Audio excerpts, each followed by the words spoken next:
Arrogance is pride mixed with ignorance. All right, that's the definition of arrogance. I'm not talking arrogance. I'm talking about, look, as a human being, I've failed at this. I've succeeded at that. I've wrecked this, but I've built that. And all in all, I've tried. But I like me, so I'm going to give me some grace. And I wonder how many people can say that. How many people say, I like me? They would give more grace, more care, more attention, more love to somebody else than themselves. There's a statistic around, I think on average, the likelihood that you are going to complete a course of antibiotics yourself is about 50%. Right. The likelihood of your dog completing it is 95%. Yes, yeah. So we're literally capable of caring for a pet nearly double as well as we can for ourselves. Remembering that if you die, no one can look after the pet. Serving others from a cup which overflows around your own is important.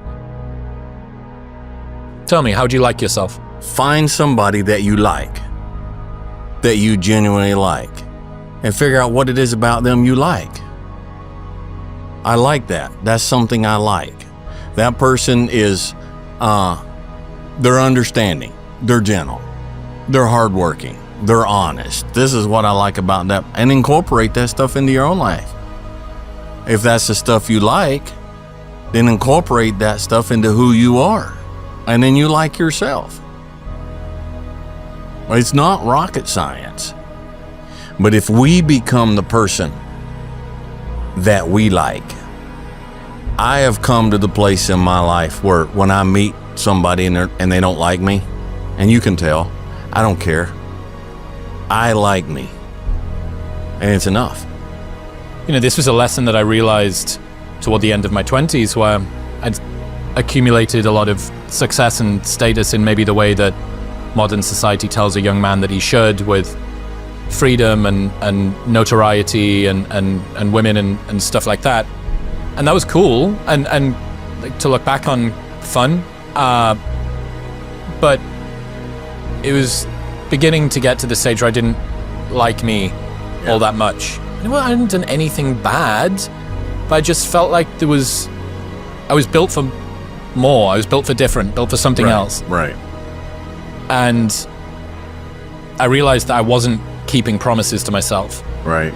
That if I said I was going to wake up at a certain time, the snooze button would be hit 3 times. Right. If I said that I was going to stick to my diet or go to the gym or do this thing, maybe it would happen, but it wouldn't happen quite the way that I'd meant it to, and there would be some negotiating and some cajoling and some falling short.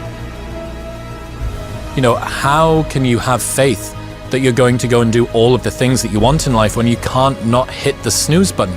Right. Or you can't not cheat on your diet. You can't not do, you are constructed by the tiny decisions that you make every single day.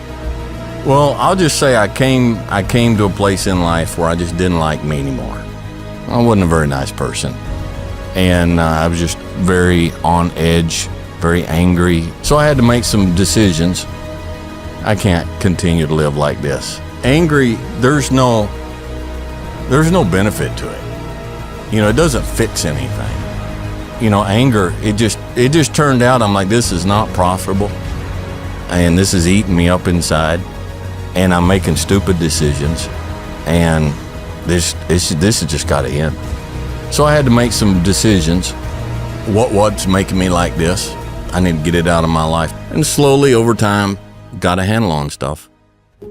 And kind of got some of my perspective back. So imagine that you had a friend, and every time that you invited this friend out for lunch, they showed up an hour late, or they didn't show up at all. After a while, you'd stop trusting them and stop inviting them out at all. You are that friend to yourself. Yeah. And I think this is such an important lesson for people who want to be liked, who struggle socially, and want to become better. People like people that make them feel good. Right. They don't care that much about how impressive the person is. I don't like the trend in this circle, men's motivation circle. I don't like the hustle culture as is being brought out and taught today. I don't agree with it because I think it's out of balance.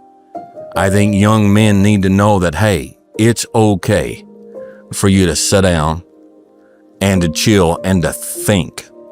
Because I guarantee if you're in the weight room, pumping out all these reps and running on the machine, and then you're going into the cubicle and you flip open a computer and you're not thinking, you're learning, you're taking in, but you're not meditating on stuff and you're not thinking. But that can be taken so far that young men are made to feel guilty for just sitting down and thinking and relaxing. And I understand that there was a tendency in this country. We had a lot of young men that were not raised with dads. They weren't raised to work, and so it's sitting on the couch playing the stupid Xbox, not growing up learning to work. So that pendulum went too far this way. So now you've got guys who, in order to counteract that, they swung the pendulum too far this way. And a balanced man needs to be somewhere in the middle. He needs to be able to work, to do what needs to be done to improve himself. And he also needs to sit around by the fire in the backyard and just stay balanced. If you want it all, life will give you nothing. We're willing to sacrifice everything that we have for the thing that we want. And then once we get the thing that we want back the things that we sacrificed, which really just goes to the heart of the human condition, which is we want it all. And we're not willing to make trades. And so one of the reasons that I've actually, I would say, largely tossed out the deathbed regrets of most people is that what they do typically is they will have the bias of wanting the other path they could have taken without considering the cost of that path. So they say, hey, I was really successful and I did all these things, but I would give it all up today to have my family. It's like, well, yeah, but you didn't, because you actually chose the path that you're on and you weren't willing to do that. But what you are saying right now is that you want it all. Sure, so does everyone. And so I've had a few moments of clarity over the last year or so, but we want everything without the cost, and everything has a price, and you will never be able to get the sufficient price tag paid on everything to achieve a modicum of success in any domain unless you are willing to trade from another. And I think that has significantly minimized my regret. We give up our 20s for our 30s. We give up our 30s for our 40s for our 50s, and we trade everything we achieved in our 30s, 40s, and 50s to get back to our 20s. We give up the thing we have most of for the thing that we have least of. And we give up the thing that we want for the thing that's supposed to get it. I will become happy when I'm sufficiently successful, and I will sacrifice my happiness in pursuit of success so that I can become sufficiently successful so I can finally be happy. We spend our 20s wanting to be richer and older and have a family, then we start that in our 30s and we gain more wealth and do the family thing, and then we get to our 40s and we've got more responsibilities, we've accumulated all of this stuff, and then we think, God, if only I could go back to my 20s. But you were fucking miserable in your 20s. You hated it. You had no idea whether you were going to be successful. You were constantly concerned about money. You were desperately needing validation from all of these people around you. You were permanently in dissatisfaction about this stuff. We already know how the movie ends when we go back and say we want to relive it. And you can't relive it into the same context because uncertainty is the largest part of the story. Perhaps golden years can only happen in our memory. Nobody believes that we're living through a golden era right now. We never think we're in the good old days. But the good old days are always now. I have spent a huge amount of mental resources accepting suffering and not saying that there's something wrong with something bad. Like a huge amount of mental resources go into this because I've been better and faster at correcting the loop of like, oh, I am not happy with this particular thing, and therefore there's something wrong. Yeah, so fix the story that I tell myself as opposed to fix the thing. And that's been super helpful, with the addition of everything that I remember will always be better than it was. And the nice thing is that there's tons of science that backs this up, which is that we learn through reward and punishment. Punishment fades with time, no matter how bad it was. Like You get drunk, you get hungover, you say, I'll never drink again. 7 days later, you're out drinking again. Why? The punishment of the hangover fades quickly. You are with somebody for a while, you're like, this bitch is crazy, or this guy is crazy, and then you break up, and then all of a sudden, what do you remember? The good times. Because reward sticks. And in some ways, there's a little bit of a hopeful message there, which is that when you look back on your life, you will disproportionately remember the good times, but it only becomes a problem if you limit the present, which is the only thing you've ever actually lived in. Where's my focus going? I can always be upset about something. Where do you tend to focus more? Your past, your present, or your future? We all spend all three, but where do you spend more of your time? Most of us who are achievers tend to focus on the future, but all the joy is in the present. The majority of people spend a lot of time in the past, and the problem is you can't change it. You're constantly focused on what's missing versus what you have. You're focused on what you can't control. And there's two worlds, right? The external world, the internal world. We can't control the external world, we can influence it. The part we can control is what's going on inside of us. And that we can control what we focus on. We can control the meaning. We can decide the meaning. We're the meaning makers, and we can decide what to do. And when we make those three decisions, we're in control of our life, and all the anxiety and bullshit tends to go away, especially if we're trying to do that to serve something more than ourselves. Because you can't serve something more than yourself and not benefit. When you want some self-esteem, do something worthwhile beyond just yourself. We all know the two emotions that destroy your relationship, your business, your life, it's fear and anger. Those are two extremes. You can't be grateful and fearful simultaneously. You can't be angry and grateful simultaneously. But like you look at somebody like Steph Curry, and you see this guy who, shoot the ball from almost half court. So he doesn't even look. He turns around and just waves because he knows it's in already. And there's swish, and the crowd goes crazy. And people look at that and go, he's unbelievable. He's unbelievable. He's the greatest three-point shooter in history. There's no one like him. But what they don't pay attention to is that isn't like a little gift. He shoots 500 shots every single day, never less than that, 7 days a week, for more than 15 years. His 15-year professional career. He's been doing it since before he was in college. His dad really trained him. So think of that, 3,500 shots a week, 168,000 shots in a year, 2 million shots in his 15-year NBA career, so he can make 3,600 shots. Not even 0.1%. I tell people, you get rewarded in public for what you practice in private. I think everything happens for a reason. I think there's a higher purpose. I think it's my job to find it. I think that life happens for us, not to us, but it's our job to figure it out.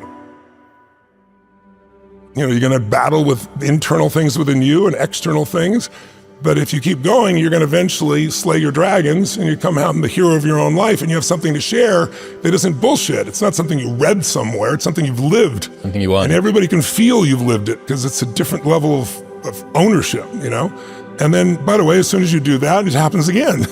You're called on another journey. You have a new level of challenge that you need to go on. It just never ends, but it makes life really, really beautiful. How can people who are always very hard on themselves learn to build up their self-esteem a little bit more? I don't know if self-esteem is the answer. I don't think it's bad to be hard on yourself, as long as you also celebrate when the victories happen. But so many people will tell you, I have poor self-esteem because when I was a kid, people said this to me and that to me. It's convenient that we remember those things and not the positive things that also occur, obviously. But I think it's more important is to realize that self-esteem is earned. It's only earned by you with yourself. You're not going to get self-esteem because everybody praises you. Someone can tell you your whole life that you're brilliant, you're a genius, you're beautiful, you're handsome, and you not believe it. Someone can tell you, you're a piece of crap and you're never going to become anything, and there's a part you can say, I'll show you, as many people have, and then they develop drive out of it, right? So it's really, self-esteem comes from doing incredibly difficult things where you pushed yourself. It's not virtue signaling, it's not telling people about it. It's what you know inside your soul is true.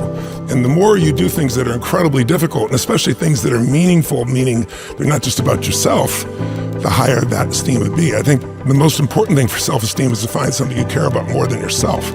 If you find something you care about more than you won't be thinking about yourself all the time, and all your bullshit self-esteem just goes out the window. The real question is, what do you want? If you want an extraordinary life, my definition of that is life on your terms. Some people, it's 3 beautiful children, a white picket fence. Some people, it's building a multi-billion-dollar business. Somebody else, it's writing poetry. Instead of looking for somebody else, it's like, okay, what do you really want from your life? And aligning yourself with moving forward towards what you really want. If you can do that in a way that also you feel is serving others simultaneously, there's a sense of meaning in life that can't be replaced by self-esteem or praise or compliments or being nice to yourself. And I don't think it's bad to be tough on yourself. I'm pretty tough on myself, I'll be honest with you. Being overly tough on yourself usually comes by making comparisons that don't make sense. You're comparing to somebody else's life that has a totally different path, a totally different experience. We all develop in different stages and different things. We all want different things. But eventually you wake up and say, it's good to be strong with yourself, but beating yourself up just lowers your energy. And when your energy gets lower, you produce less. And you don't have the same level of joy. You don't have the impact that you want to have, nor do you have the excitement that you really want to have. So I look at it as something that it's worth earning your own self-esteem, but it's really not the secret. The secret is find something else you obsess about more than yourself, and you'll have a level of energy that will compel you over the long term. When I began with a fuel, which was like, I'm gonna show them, it was anger that drove me. I'm just gonna show you type of thing. But that fuel doesn't last. And then the next fuel that people tend to use is, I gotta succeed. But there's a little fear underneath that's driving them, which is like, what if I don't? Versus a knowing, it's like, if you give your all every day, your gifts will make room for you. And it's like having a knowingness that things are going to be fine. And then there's the next level, which is you start to know who you are, and you're not trying to prove it to yourself or other people. And you just want to help. It's the difference between what I would call push motivation and pull, right? Push is, I'm going to make this happen. And it takes tremendous willpower. And I know you have plenty of willpower, I do as well. But there's a limit to willpower, but there's no limit to pull. Pull is when there's something magnificent that you want to serve, something that you've got an obsession for, to create or to do or make happen. And that you don't lose that energy, you don't lose those components, and you're able to laugh and enjoy along the way. I think it's important to realize wherever focus goes, energy flows. It's corny, but it's true, right? In fact, maybe an easier way of saying it is, we don't experience life. None of us do. We experience the life we focus on. So in any moment, what's wrong is always available. So is what's right. So it's not about being positive. It's about being intelligent. You got to look at the impact of what you're believing. And you got to look at and say, where's my focus going? I can always be upset about something. I can always find something to be joyous or at least grateful for, which leads to joy. And I think it's learning to discipline your disappointments. Not allow them to grow and to move on and to use whatever life has given you. You can make some simple patterns and change your whole life, a focus. The minute you focus on something, your brain has to decide, what does it mean? And meaning is what creates emotion, and emotion is where your life is, right? And so the quality of your life is the quality of your emotions. We all have a pattern of focusing on what we have and at times on what's missing. Which one do you think most people spend more time focusing on, what they have or what's missing?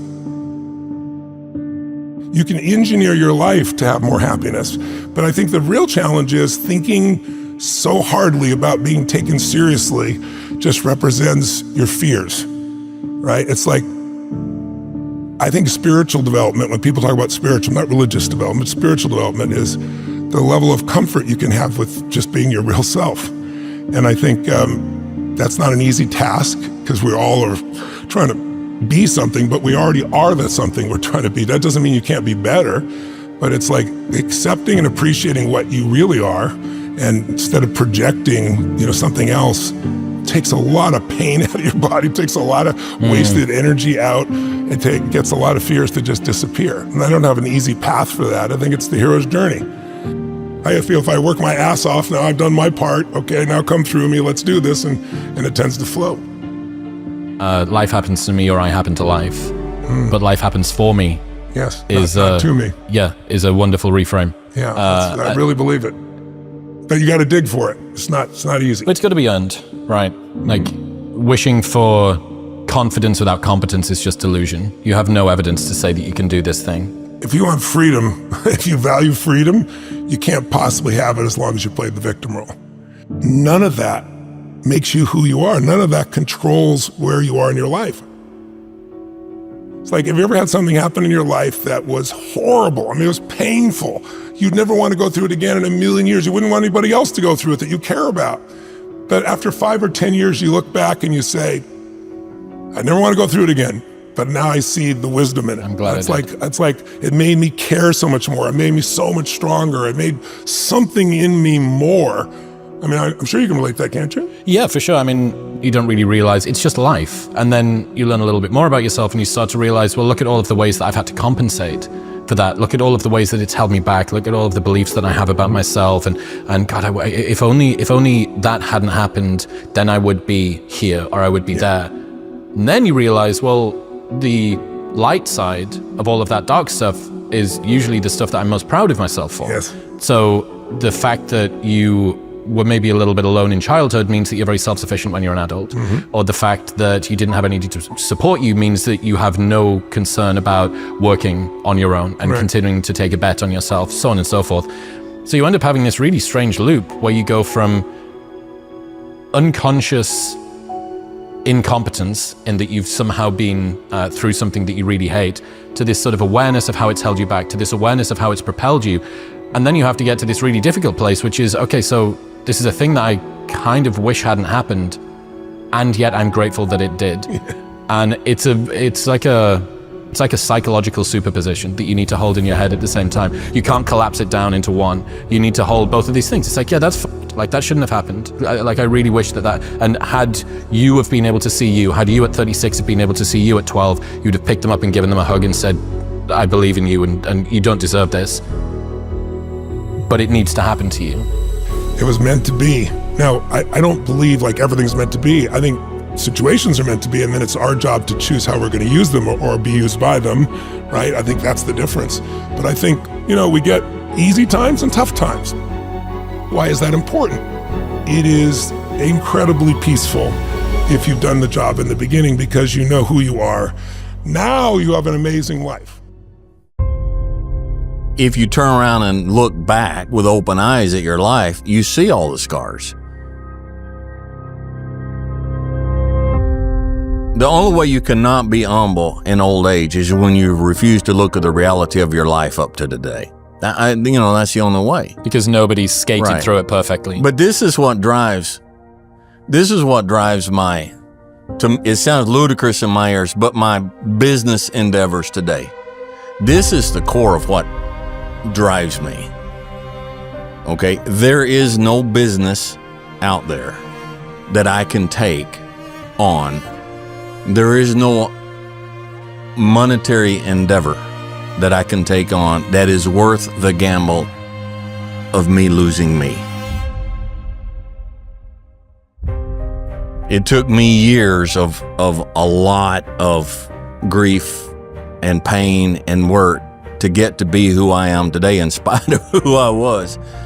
And I don't want to lose that. I don't want to lose myself in business. I don't want to lose myself in trying to earn a better living, in trying to get a name, in trying to do this. It's like I have turned down so much because I've looked at it and I've asked myself, who's this going to make me be? Who's this going to turn me into? Even a little bit. And it's like, it's just not worth it. It's not worth it. And so I'm right now trying to find the balance in undertaking something that's not going to alter me, that I'm not going to lose myself, and then not succeeding at something because I was too afraid to try it. I've never been afraid of failure before, but now I've got something I don't want to lose, and that's myself that I actually like, a me that I actually like. The person that you have to spend the most time talking to in your life is yourself. Try not to lose that respect. How have you learned to have a better relationship with yourself, the voice inside of your head, to be kinder if things go badly? I like me. I like me. I would buy me a drink. I look at me now and I see all the warts. Okay, I see all the negatives more than anybody else does. I see the positives. And over the whole balance of stuff, I like me. And I can give myself the same grace. If you and I were friends, I can give myself the same grace I can give you. Because I like me. I like me in spite of my understanding and the reality of my weaknesses and my warts and my scars and everything. But you know, all in all, I'm a pretty good dude. And man, you got to get to that point. Sometimes progress is the W. Like maintaining in some seasons is winning. This has been my big focus right now. And I'm not the first person to say this, but just winning the day. And Bill Ackman had this hard season where he was getting divorced. He just lost $4 billion. And he was not him today. He was earlier on his career. So, I mean, it was just the worst. And it was just a terrible slog. And he said one of the difficult parts about that period is that there was no one thing that was like, oh, I can tackle this today. Like you're not going to finish the divorce today. You're not going to undo the $4 billion loss today. And so it's like when you have these larger, more complex negative things that do scale, it's like, how do you navigate through that? And for anyone who's listening right now, it's like, maybe it's the bad breakup, maybe it's or maybe you're getting divorced, right? Or maybe it's like the business isn't working the way you want. It's like, and there's like 10 things that you have to fix. And so he had this very tactical advice, which I liked a lot, which is he just tried to make progress, and that was it. And he said, you know, in a day, it's almost negligible, right? But at 30 days, you're like, okay, I moved this. And at 90, you're like, wow. Does this mean that our mood is still being dictated by circumstance? Yes, I'll be honest. Yes, it does. But I think many of us have this ideal. We'd love to be in a great mood in the absence of things to be in a great mood about. But I had this one great podcast today. I'm going to make that thing the thing that's making this a great day. And then if I can make that great day, then maybe it could be a great week. And then trying to expand those, basically like let those good moments eat up the season in actively trying to minimize all the down things and super, super focus on those moments and be like, cool, I had that good moment, that's my day. Day's made. And I'm trying to even say that more. Basically, I've had to recalibrate my entire scale to how little of a thing can happen that makes my day. How little of a thing can happen that makes my week. How little of a thing can make my month. How crazy would it be if a year from now I say, that was a great year. I'm putting a huge amount of my discretionary effort into this because it's my belief that right now, what will prevent me from achieving my ultimate goals, because that motherfucker's not gone, is running out of steam because I don't need to do this. Like, I don't need to work this hard. I'd prefer to make the ride more enjoyable. When I think about a business and I want to grow it, for example, I would think, okay, what are all the things that can destroy this business? And this is Charlie Munger, this isn't me. But basically he says, invert, always invert. And Einstein said that too. And it's because like you get to use this way stronger horsepower engine of like, how do I grow my business? You can obviously think that way, but the alternative would be like, how would I absolutely destroy this business in the fewest possible moves? And then when you list out those moves, you're like, cool, now let's do the opposite of that. Yeah. And that has been, honestly, some of the sources of my greatest kind of creative moments have come from these apparently obvious things that would kill us. Well, what if we did the even more obvious thing and did the opposite of what would destroy us? And it's worked better than I deserve. Figure out what you want, ignore the opinions of others. Do so much work, it would be unreasonable that you fail. Realize it never mattered to begin with. Help others once you get there. You've already achieved the things you said would make you successful.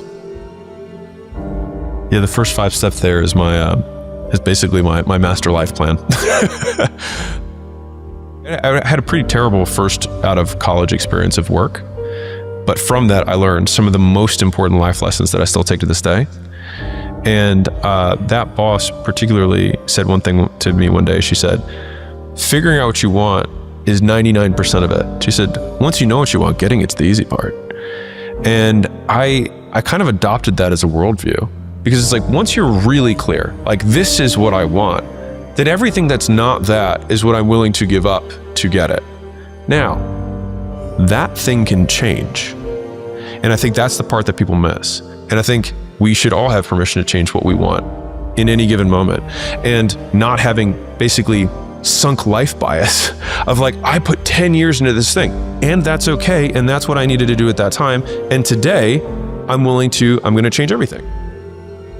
It's been super helpful for me to not think of my changes as permanent, because it's allowed me to make such dramatic changes in my life or my business much faster than I think most people have been willing to, because there's this weight of forever on top of everything. Like, I can do this for today, and tomorrow, if it still works, I will do it for tomorrow. And if 5 days from now or 25 days from now, if I work this way, I then say, you know what, I need a day. People are like, oh, he's burned out. It's like, I took a day because that's what I needed that day.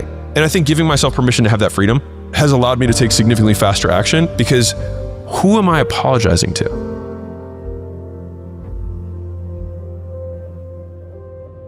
One of my themes this year has been focusing on moments, and on both the positive and the negative. And so, like, when we think back on, if I think back on the last year, right, I don't remember probably 95% of the year. Like, I did the same things. And so it's like, it just didn't get recorded. Like, nothing notable happened. And so really, like, when we think about a year, we really just recall a handful of moments, and that's it. And those moments in time are usually very short. And so I've been trying to think about the bad, seasons as, well, maybe it wasn't a bad season. Maybe I had 5 bad days, or really 5 bad moments that I then thought about for the entire season, and turned what would have otherwise been 5 minutes times 5 into an entirely bad year. It's like, okay, well, if we can do that in the negative, can we do in the positive, which is, obviously the thing to exercise. I thought about that. It's like, if I were to boil everything down, of all the skills that you can learn, if everything that we do eventually becomes irrelevant, then the single greatest skill that you can develop is being in a great mood in the absence of things to be in a great mood about. Most people don't question someone who's in a bad mood. Like, I'm just in a bad mood. So it's like, well, if you can be in a bad mood for no reason, it's like, you might as well be in a good mood for no reason, because that one at least serves you. And so I've been trying to exercise, like, because there's, on one degree, there's like, let's count things to be grateful for. On the other side, it's like, why do I have to have things to be grateful for in order to be in a good mood? Like, why is trying to find things a requirement of being in that mood? Like, can I not find things and still choose to be in a good mood? Because I've certainly not had things to be in a bad mood about and been in a bad mood. And so I've been trying to flex that, which is like, sure, we can find things to be grateful for, and when those things pop up, yes, and of course it's a practice, you get better at it, but like, what if I could just be in a good mood? And so I've just tried to break that relationship between the two, because then it makes it contingent on something that I can find. To take this to the absolute extreme, why should I be grateful? Why should I be happy? Why do I demand of my life that I must be happy during it? I think it comes down to, I used the word control before. Basically, if you can predict, it means you can control. But if you can predict what's going to happen, it means that you know what the variables are, and you can influence those variables, which you can influence the outcome. We have a set of behaviors or skills that will increase the likelihood of goal achievement, whatever that goal is. Being spiritual, being a good husband, whatever it is. These behaviors will do that. To increase the likelihood of me doing these behaviors, then I have to have more good stuff, less bad stuff. I will down that hill. Beyond that, what does anything that happened prior to this matter at all, insofar as it only works if I can use that same variable and then use it again to change my behavior yet again to be conducive to the goal. Expectation of life is that it's going to be, until I make the $1 billion, until I get married to the love of my life, until I get these things. You're just holding your happiness hostage until something great happens. What if something small could be something great? People only root for others at 2 times. First, when they're at the beginning of the race. Second, when they finish. Neither is when you need it. So you have to master the middle. The boring, exhausting, soul-crushing middle. That's where the winning happens, on your own. People will only cheer for you as long as you can't beat them at the game they value most. Friendly reminder that every person who doubts you is right until they aren't. It's a bug, not a feature. At the very, very beginning, people say, I'm really excited for you that you're trying this thing out, right? And I noticed that everyone was very happy for me to try, because I temporarily decreased my status. I actually became worse than them during that period of time. And then as soon as I achieved a level of success, which I then realized that their happiness for me was proportional to where they were on the ladder relative to me. And so as soon as I passed some people, then they stop being happy, and then they start, saying bad things, right? And the people who were still always ahead were still like, keep it up, keep it up. And there's still people who have been that way my whole life, and I just wonder if and when I pass them, will they flip? I don't know. But also to the same degree, it was after you start the race, when you're in the thick of it, because you'll quickly pass the people who've done nothing. But then you have this long period of time where you don't catch up to the people who've been doing it for a long time. And that's the part where it's very lonely, because you don't have your initial posse. You have to leave them at some point. But then you don't get to the new group that's, way ahead and actually has some proof behind them that you can actually sit at the table. And so today, if I were to do something, I have tons of support. But I don't really need the support now. I needed it in the middle, right? In the many years that no one knew who Alex Hormozi was. And that's the hard part. And I think it's the story that Morgan Housel tells, which is that you just don't know how it's gonna finish. And that's what makes it hard. It's the uncertainty of what if I give up everything that I've done in my life for nothing? And then all of a sudden, if I knew that, then I wouldn't be willing to make this trade. But in retrospect, when you do have the thing, you're of course I was, if I knew that this was going to happen, it's a sure thing now. I would happily make the trade. Yeah. But you don't know. And so you're just putting the money down and they're rolling it, but you get to find out if you hit black 5 years from now. It's why dealing with uncertainty is such a meta skill. And it's one that to be honest, it's one that I really suck at. I'm very, very not good at dealing with uncertainty. My required line of assurance in order for me to commit to a decision is incredibly high, which is why I've basically never failed at anything that I've done. All of the stuff that I've done, a string of incredibly slow but very reliable successes, is just because my required number of sort of justification points is very high. And in retrospect, it might look like it was a risk, but it's dude, I took so long to fucking make this decision. On the friend point, it's a painful realization that the small number of good friends want you to win in case you take them with you, and the large number of bad friends are scared of you winning in case you leave them behind. The best way to know who a real friend is how they react when you win. And when that happens, you'll realize how few real friends you really have. Many people were sure, good luck with that. But I knew that they just weren't really rooting for me. They were rooting for me to fail. They're rooting for me the wrong way. One of my rules is you should only take advice from people whose dreams for your life are bigger than yours are, which is a very small number of people. Sometimes it's your parents. Sometimes your parents really do have bigger dreams for you than you do. The people who are closest to you in the beginning, if they're true, actual friends, then you recognize that because they actually want you to win. And that's amazing. A lot of people don't have that. And so what I have felt, at least for me, was that when you're a little ahead is where the friction is. When you blow them out of the water and there's no question, it's beyond reproach, they will do one of two things. They will either be really happy for you or they'll change the game that they're beating you at. That's great, but I'm in better shape. That's great, but my marriage is better, right? Or whatever, whatever game that they choose to play. People who doubt you will be right most of the time. And this further increases your uncertainty about the path that you're choosing to take. But on a long enough time horizon, most people who don't bet are guaranteed to lose.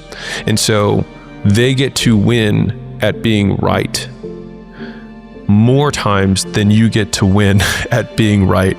But what that equation doesn't take into consideration is intensity, which is, can I be so right one time that it makes all of the times that I was wrong irrelevant? And in the nature of life, the answer is yes, almost a resounding yes for just about every domain.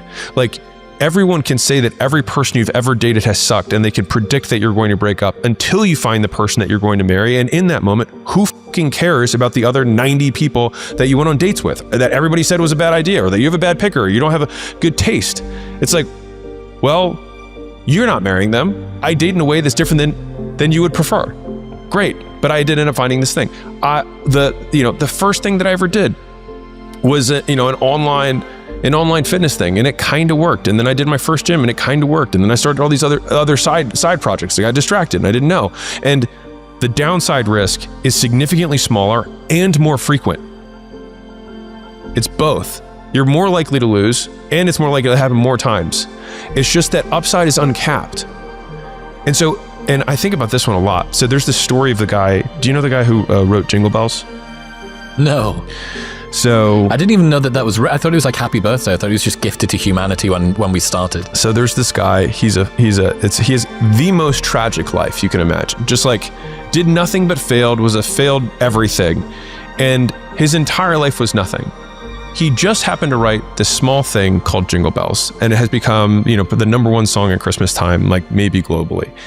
And I think about that life where it's like, what if I failed at everything, but then I have one thing that actually makes a permanent impact? I was like, would I trade that life for Aristotle's good life, where I amount to nothing, but the whole time was good? And this is just one of my eternal battles where I think with myself that I have no answer for, to be clear. But when I'm thinking through the periods where things suck, I'm like, well, maybe I'll get a Jingle Bells out of this. Mm-hmm. And maybe it'll just take 20 years longer than I thought. So not taking the shot is like saying, life, I don't want to scratch off this lottery ticket, but the lottery ticket's free. Yep. Why would you not scratch it off and try it?